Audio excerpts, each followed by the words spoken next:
मैं प्रहलाद तिवारी इस वीडियो में मेरी प्रकाशित दो महानायकों विश्व कवि रविन्द्रनाथ ठाकुर, राष्ट्रनायक दीनदयाल उपाध्याय की जीवनी पर आपसे रूबरू हो रहा हूं।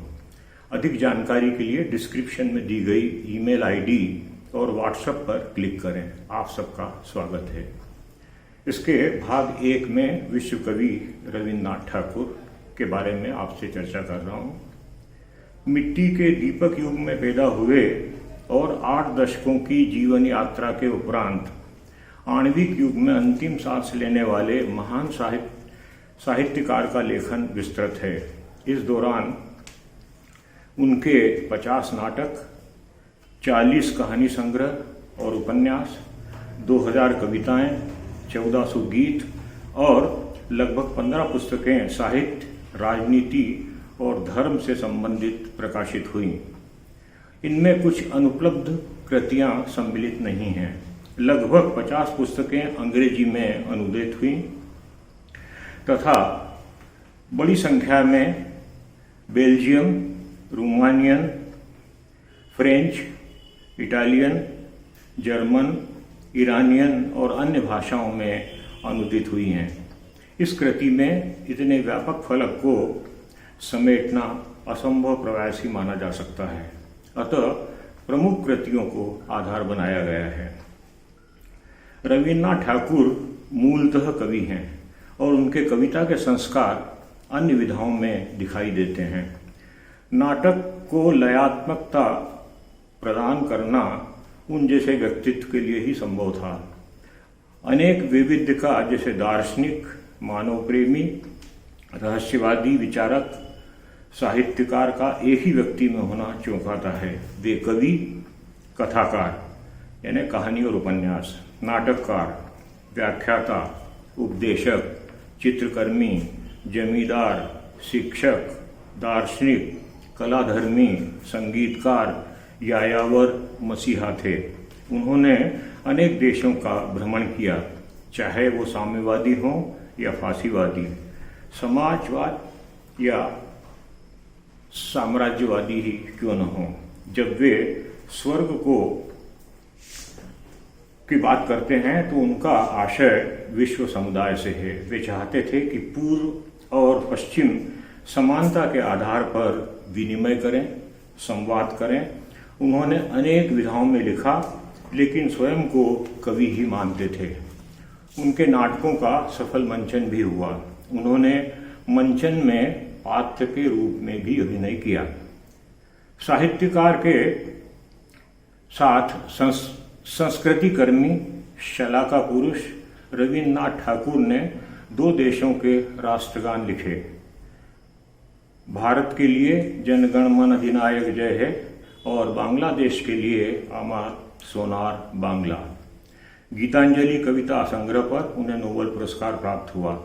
शांति निकेतन, विश्व भारती, अंतर्राष्ट्रीय शैक्षिक मानक प्रतिष्ठान स्थापित किए। रविन्द्रनाथ की राष्ट्रीयता भारत के प्रति प्रेम के परिणाम स्वरूप थी, किंतु वे अंतर्राष्ट्रीयतावाद के विरोधी नहीं थे।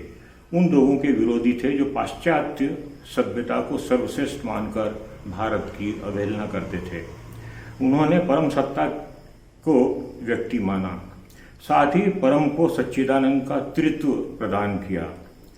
असीम परम शक्ति में सत्य, सौंदर्य, शिवत्व का समावेशी स्वरूप प्रदान किया। ईश्वर दूरस्थ स्थानों में नहीं, प्रकृति के सानिध्य और जीवन के धरातल पर है।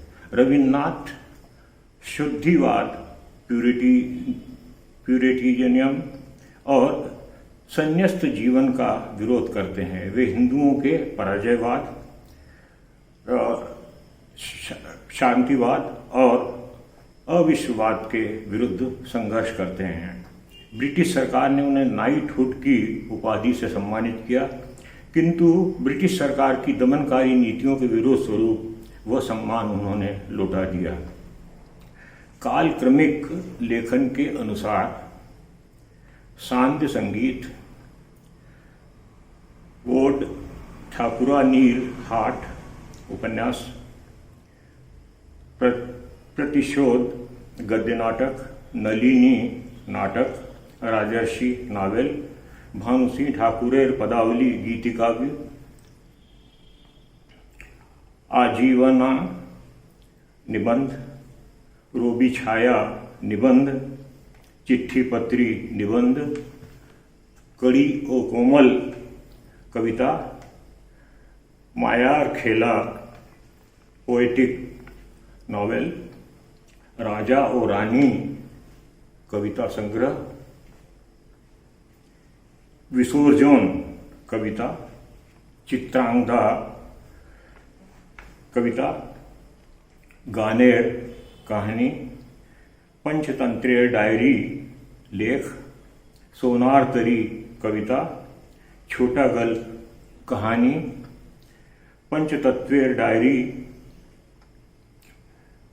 अभिशाप पौराणिक गाथा, गल्प दशक कहानी, नदी, चित्रा कविता, मालिनी पोएटिक ड्रामा, चेताली कविता, वैकुंठेर खाता, चिरकुमार सामयिक प्रहसन, कणिका गद्य, कथा और कहानी पोएटिक ड्रामा, कल्पना कविता, नौका डूबी धर्म प्रचार कविता, चोखेर बाली उपन्यास, स्मरण कविता, कर्मफल कहानी, आत्मशक्ति निबंध, भारतवर्षेर इतिहास धारा निबंध आदि।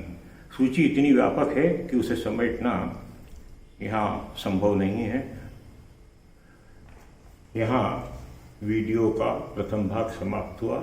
अगले भाग 2 में मैं दीनदयाल उपाध्याय के बारे में आपसे चर्चा करूँगा।